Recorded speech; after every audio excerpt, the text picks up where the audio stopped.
Salut, j'espère que tu vas bien. Aujourd'hui, je te trouve pour une nouvelle vidéo. Alors, comme tu peux le voir, c'est une vidéo témoignage.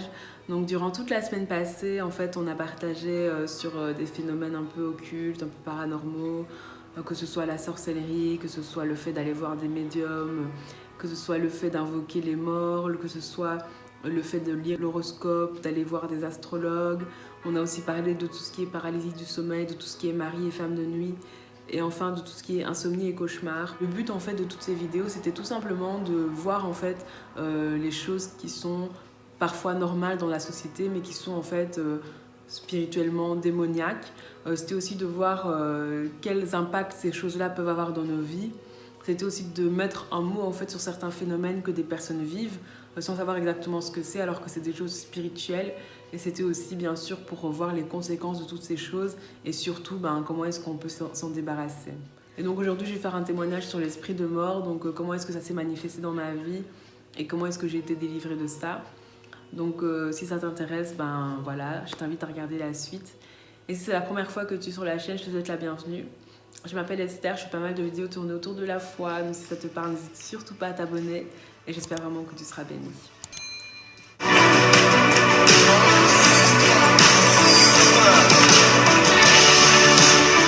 Alors hier j'ai sorti une vidéo sur tout ce qui est insomnie et cauchemar. Et dans cette vidéo en fait je disais à plusieurs types de rêves.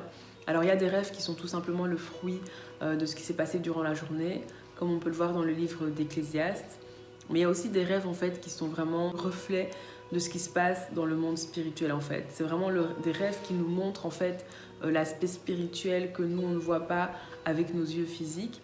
Mais malheureusement, en fait, à cause de la rationalité humaine, à cause d'un manque d'attention, à cause de la négligence, on passe souvent à côté de ces rêves-là, on passe à côté de leur signification. Et ça peut même arriver à ce qu'on passe à côté de la vie de quelqu'un, en fait. Et c'est vraiment ça que j'ai envie de pointer du doigt aujourd'hui, c'est que nous devons vraiment prêter attention aux rêves qu'on fait, on doit vraiment prêter attention aux visions qu'on peut avoir. Alors il ne faut pas non plus tomber dans la paranoïa et tout interpréter comme si tout était mauvais. Mais je pense qu'il faut apprendre à prêter attention à ce qui se passe dans nos vies parce qu'il y a énormément de choses en fait qui nous sont dites au travers de nos rêves. Mais on a tendance à mettre ça de côté parce que on a l'impression que c'est peut-être pas important, que c'est juste un rêve, etc. Alors qu'il y a vraiment des vies qui peuvent être transformées en fait au travers des rêves et des sons. Si tu as regardé la vidéo d'hier, tu sais que je ne fais plus de cauchemars depuis très longtemps. Depuis que je me suis convertie, je sais vraiment que les cauchemars, les insomnies, c'est pas du tout pour un enfant de Dieu. Mais c'est vrai qu'avant ma conversion, ça m'arrivait de faire des cauchemars, ça m'arrivait d'avoir des insomnies. Et il y avait un rêve en fait que je faisais tout le temps, c'est que je rêvais en fait que j'étais au bord d'un ravin et je me voyais tomber. C'était un rêve que je faisais tout le temps. J'étais au bord d'un ravin, je me voyais tomber du ravin. Au moment de la chute, en fait, à chaque fois je me réveillais. C'était toujours le moment de la chute que je me réveillais. Et c'est un rêve que j'ai fait, je pense, une cinquantaine ou une centaine de fois. Mais je ne savais pas du tout ce que ce rêve signifiait, en fait. Parce qu'à ce moment-là, j'étais pas du tout dans les choses de Dieu. Alors, bon, je croyais en Dieu, je croyais qu'il y avait un Dieu qui existait. Mais j'étais pas du tout comme aujourd'hui, vraiment née de nouveau, avec une relation avec le Saint-Esprit, à méditer la Bible, etc. Pas du tout, c'était juste que je me disais oui, il y a un Dieu qui existe quelque part. Et sans plus en fait, j'étais pas du tout née de nouveau, j'étais pas du tout convertie, j'avais pas du tout de relation avec Dieu. Pas du tout. J'avais essayé d'avoir des réponses par rapport à ce rêve. Mais c'est vrai que j'avais pas vraiment eu de réponse en fait. Ce que j'avais cru comprendre, c'est qu'il y avait pas mal de personnes qui faisaient ce genre de rêve-là. Et l'une des raisons pour lesquelles ils faisaient ce rêve, c'est que soi-disant le cœur manquait un battement et pour rattraper ça, ce rêve apparaissait pour que la personne ait genre un choc et se réveille. Moi, c'est ce que j'avais cru comprendre. Alors, j'arrivais pas trop à voir quel était le point. Mais c'est ce qu'on me disait en fait par rapport à ce rêve. Et quelque chose d'autre en fait que j'avais beaucoup, et ça s'est énormément intensifié après ma conversion, c'est que j'avais souvent des visions où je me voyais en train de mourir. C'est-à-dire que par exemple, dans la vraie vie, j'étais assise dans une voiture du côté passager, Donc ça, c'était vraiment ce qui se passait vraiment. Donc je suis assise dans une voiture du côté passager. Et puis tout d'un coup, en fait, je m'imagine en train d'ouvrir la portière et de sauter de la voiture alors que la voiture est en marche, en fait. Et c'est vraiment quelque chose qui m'arrivait souvent. Ça m'arrivait souvent d'être assise dans une voiture. La voiture est sur l'autoroute et je m'imagine ouvrir la portière et sauter de la voiture. C'est vraiment une vision que j'avais énormément. Ça m'arrivait aussi quand j'étais sur un pont. Par exemple, j'étais en train de marcher sur un pont et je m'imaginais en train de sauter du pont. Ou alors j'étais sur le quai d'une gare, j'étais en train d'attendre le train. Donc dans la vraie vie, je suis vraiment sur le quai d'une gare en train d'attendre le train. Et tout d'un coup, je m'imagine en fait, une fois que le train est en train d'arriver, je m'imagine en train de sauter et de me faire écraser par le train. J'avais vraiment souvent ces visions-là. Ou alors j'avais toujours des visions où je m'imaginais le pire. En fait, je m'imaginais en train de mourir, j'imaginais dans un accident de voiture. En fait, c'était vraiment quelque chose que j'avais souvent.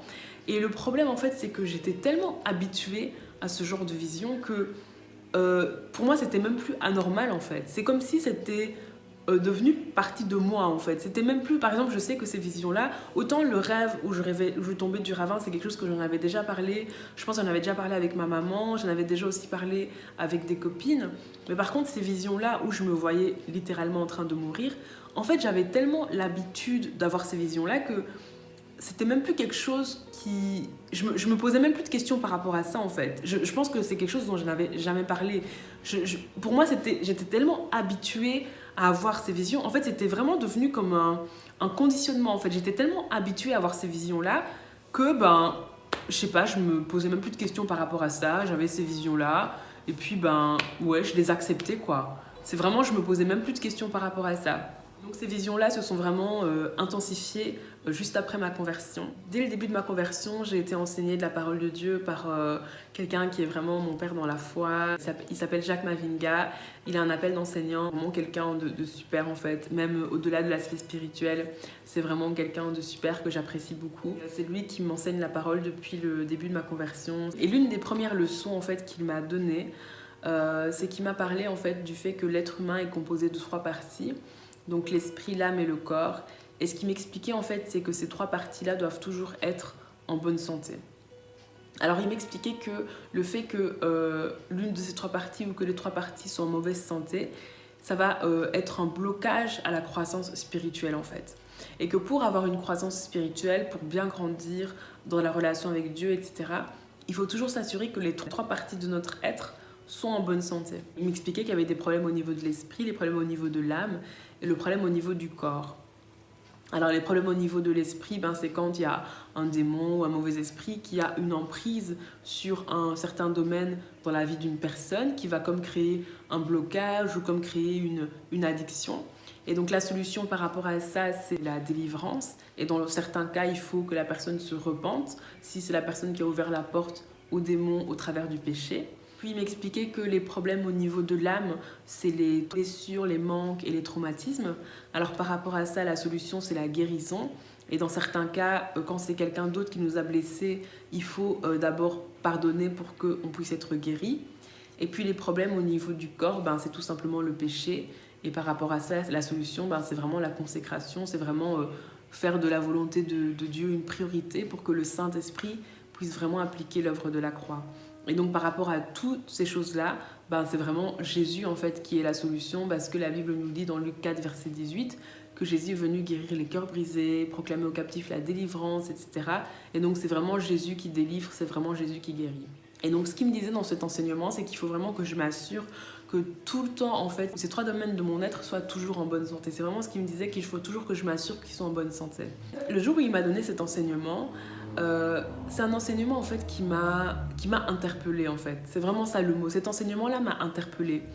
Ce jour-là en fait, quand il me parlait, j'ai commencé à penser à ma vie. En fait, j'ai commencé à réfléchir et j'ai commencé à me demander, mais finalement, est-ce que j'ai pas des choses dans ma vie qui seraient des blocages à ma croissance spirituelle? Est-ce que mon esprit est en bonne santé? Est-ce que mon âme est en bonne santé? Et j'ai commencé vraiment à me poser des questions par rapport à ça. Et j'ai commencé à réfléchir à pas mal de choses. Et l'une des choses à laquelle j'ai réfléchi, c'est vraiment ces visions-là, en fait, que j'avais, où je me voyais tout le temps en train de mourir, en fait. ce jour-là, en fait, je me suis vraiment dit que peut-être c'est pas normal d'avoir ces visions-là, en fait. Ce jour-là, j'ai vraiment été interpellée. Je me suis dit peut-être que c'est pas normal, peut-être que j'ai un problème, en fait, d'avoir ces visions-là. Parce que c'est ça le problème, c'est que des fois, on est tellement conditionné et on vit tellement des choses depuis longtemps qu'on sait même plus est-ce que c'est ok, est-ce que c'est pas ok. Mais ce jour-là, je me suis dit, mais peut-être que c'est pas normal d'avoir ces visions-là. Et donc par la suite, je lui en ai parlé, on a pris un temps de prière, etc. Et en fait, j'avais un esprit de mort, en fait. J'avais un esprit de mort et c'est comme ça qu'il s'était manifesté dans ma vie. Et on a eu un temps de prière où il a vraiment prié pour ma délivrance. Et durant ce moment de prière-là, j'ai commencé à trembler, mes jambes tremblaient, j'ai commencé à tousser, etc. Et finalement, je n'ai plus jamais eu ces visions-là, en fait. Je n'ai plus jamais eu ces visions-là, je n'ai plus jamais eu ces rêves-là. Ça a totalement cessé, en fait. Ça a totalement cessé. Et je sais que c'est vraiment une grâce, en fait. Je sais que c'est une grâce que j'ai eue de pouvoir être délivrée de cet esprit de mort parce que je ne suis pas la seule à avoir été délivrée d'un esprit de mort. Je connais des gens qui ont été délivrés d'un esprit de mort. J'ai déjà prié pour des personnes pour qu'ils soient délivrés d'un esprit de mort. Mais je sais qu'il y a tellement de gens, en fait, qui meurent avant le temps et qui n'ont pas été délivrés, en fait. Je le sais parce que je connais des gens personnellement, en fait, où j'ai appris après leur mort qu'en fait ça faisait des mois que la personne rêvait qu'elle allait mourir, ça faisait des semaines que la personne avait des visions où la personne se voyait en train de mourir, etc. Et aujourd'hui je suis vraiment... je suis un peu émue, je suis tellement reconnaissante en fait envers Dieu, je suis tellement reconnaissante parce que je sais que c'est vraiment une grâce en fait que le Seigneur m'ait rencontrée, parce que si jamais je ne m'étais pas convertie au moment où je me suis convertie, si jamais Dieu n'avait pas mis les personnes qu'il a mises sur mon chemin, je ne sais pas si aujourd'hui je serais encore en vie en fait. Je ne sais pas si aujourd'hui je serais encore en vie, franchement, parce que j'avais vraiment un esprit de mort sur ma vie en fait. Il y avait vraiment un esprit de mort sur ma vie. Et je suis tellement reconnaissante en fait envers Dieu de m'avoir délivrée de cet esprit-là. Mais je ne peux pas m'empêcher de penser à toutes les personnes en fait qui ne sont pas délivrées, à toutes les personnes qui ne sont pas en Christ, à toutes les personnes qui meurent avant le temps en fait. Toutes les personnes qui meurent avant le temps. Et je fais vraiment cette vidéo pour interpeller en fait chacun d'entre nous. Alors je ne dis pas qu'il faut être parano et qu'il faut tout interpréter comme étant démoniaque et voir des démons partout et voir des mauvais esprits partout, etc. Je ne dis pas ça, mais il faut être conscient qu'il y a un monde spirituel qui existe. Il faut être conscient qu'il y a vraiment des démons qui existent en fait. Il y a vraiment des mauvais esprits qui existent, que Satan est réel en fait. Satan est réel. Et la mort n'arrive pas au hasard en fait. La mort n'arrive pas au hasard. La mort, c'est quelque chose qui est calculé en fait. C'est quelque chose qui arrive à un moment donné. Et il y a des personnes en fait qui voient des choses à l'avance. Il y a des personnes qui font des rêves, etc. Et ne croyons pas que les rêves sont insignifiants. Ne croyons pas que les rêves arrivent juste comme ça. Il y a vraiment quelque chose derrière en fait. Et même faisons attention à nos paroles, parce qu'il y a tellement de personnes qui disent des trucs du style je vais partir, je préfère encore mourir, je préfère encore disparaître, etc. Mais en fait, tu ouvres la porte à un mauvais esprit dans ta vie en fait. Tu ouvres la porte à un mauvais esprit dans ta vie. Et avant de donner ma vie à Christ, je ne savais pas du tout que le monde spirituel était réel, je ne savais pas du tout que l'enfer était réel et que le paradis était réel.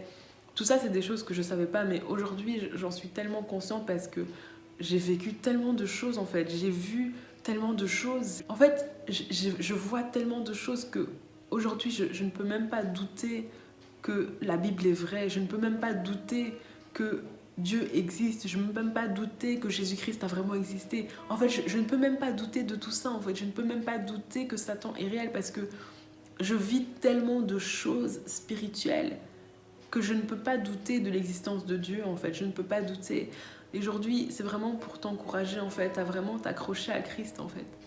C'est vraiment pour t'encourager à t'accrocher à Christ, parce que il y a tellement de choses en fait qui se passent dans ce monde. Il y a tellement de choses qui se passent sur Terre. Il y a tellement de personnes en fait qui meurent avant le temps. Et il y a tellement de personnes qui sont en route pour l'enfer, en fait. Il y a tellement de personnes qui sont en route pour l'enfer et les gens n'en sont pas conscients, les gens ne le savent pas, mais si tu as donné ta vie à Christ, si tu as une relation avec Dieu, tu sais que c'est vrai, en fait. Tu sais que c'est vrai que les gens sont en route pour l'enfer. Tu sais que c'est vrai qu'il y a des personnes qui vont passer l'éternité en enfer. Et Dieu attend de nous, Dieu attend que le corps du Christ, que les membres du corps du Christ se lèvent en fait dans la prière et se lèvent dans l'évangélisation. Et on n'a pas le temps à perdre en fait dans des futilités parce qu'il y a vraiment un monde spirituel qui existe et qui est réel. Il y a vraiment Satan qui veut briser les vies des gens en fait. Il y a vraiment Satan qui envoie des maladies, qui envoie des esprits de mort. Et toutes ces choses-là qu'on peut voir sur Terre, c'est pas des choses qui sont là au hasard.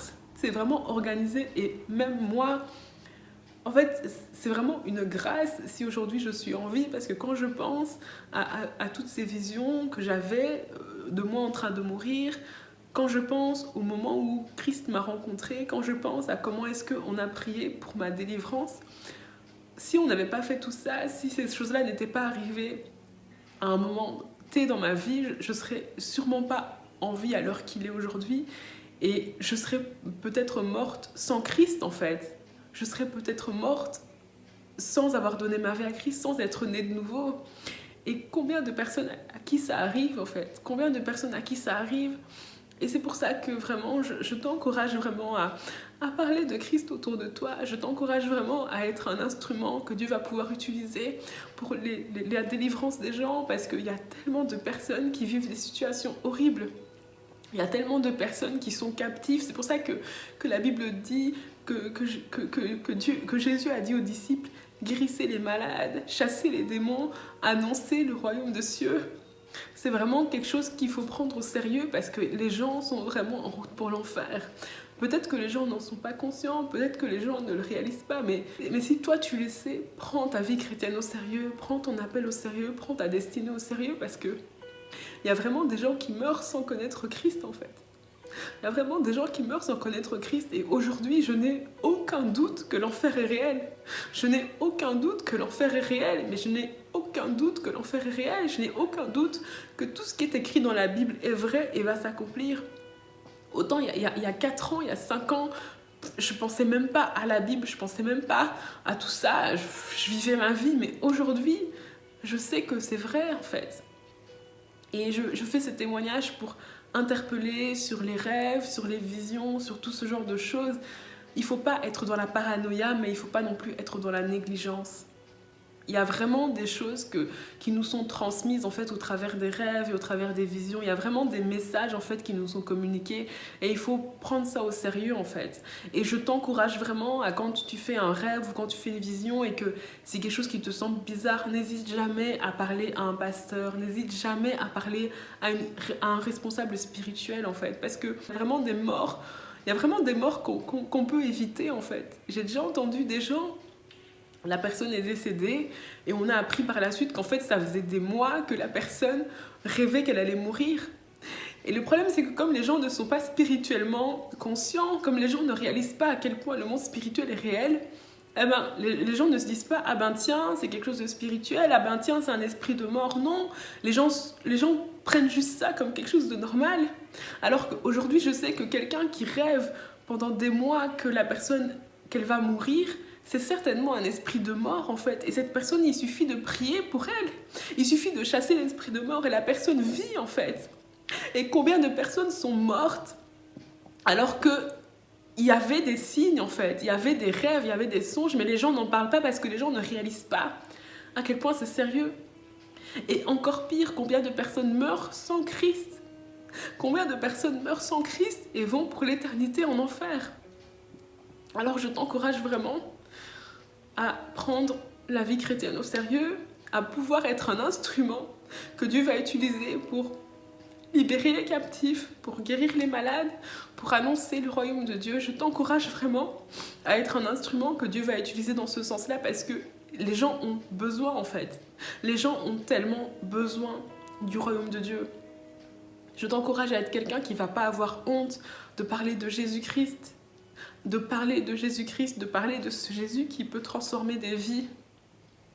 Et si toi, tu n'as pas encore donné ta vie à Christ et tu crois peut-être que je suis folle ou que tout ce que je dis, c'est des bêtises, je t'encourage juste en fait à mettre Jésus au défi. Mets Jésus au défi de se révéler à toi, demande-lui si t'es vraiment réel, montre-le-moi. Si la Bible est vraiment vraie, montre-le-moi. Tu verras ce que Jésus va faire. Et sinon, si tu veux donner ta vie à Christ aujourd'hui, voilà une prière que tu peux faire. Seigneur Jésus, merci pour qui tu es. Merci pour ce que tu as fait à la croix. Merci parce que tu es mort pour moi.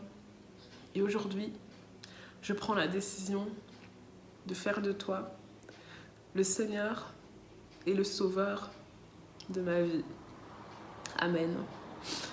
Je te remercie vraiment d'avoir suivi cette vidéo jusqu'au bout. Alors aujourd'hui, c'était la dernière vidéo de l'année 2019. Donc je te souhaite un très bon réveillon. Donc on se revoit en 2020. Et vraiment que Dieu te bénisse, que Dieu soit avec toi. Accroche-toi à Christ, accroche-toi à Jésus. Fais de ta destinée une priorité. Peu importe l'appel que tu as, peu importe le domaine dans lequel Dieu t'appelle. Fais de ça une priorité en fait, parce qu'il y a vraiment un jour où on se retrouvera devant Dieu. Et ce jour-là, Dieu nous demandera vraiment des comptes en fait. C'est tellement pas des blagues, donc prends vraiment ta destinée au sérieux, prends ta relation avec Dieu au sérieux, prends le salut des âmes au sérieux. Voilà, et voilà. J'ai quand même à cœur de prier vraiment pour toutes les personnes qui peut-être, en regardant cette vidéo, se disent qu'elles ont peut-être un esprit de mort. Je veux vraiment prier pour ces personnes. Dans le nom de Jésus-Christ, je prends autorité sur tout esprit de mort qui est dans la vie de mon frère, ma sœur, tout ce qui est là et qui avait tout projet qui avait été prévu par Satan. Dans le nom de Jésus-Christ, ce projet est nul et sans effet. Je chasse tout esprit de mort dans le nom de Jésus-Christ. Tout plan de l'ennemi est nul et sans effet. Tout plan de l'ennemi est annulé dans le nom de Jésus-Christ. Esprit de mort, tu es chassé. Tu ne mourras pas, tu vivras dans le nom de Jésus-Christ. Tu ne mourras pas, tu vivras dans le nom de Jésus-Christ. Dans le nom de Jésus-Christ. Amen. Amen, amen. Gloire à Dieu pour ta vie, gloire à Dieu pour tout ce qu'il a prévu pour toi.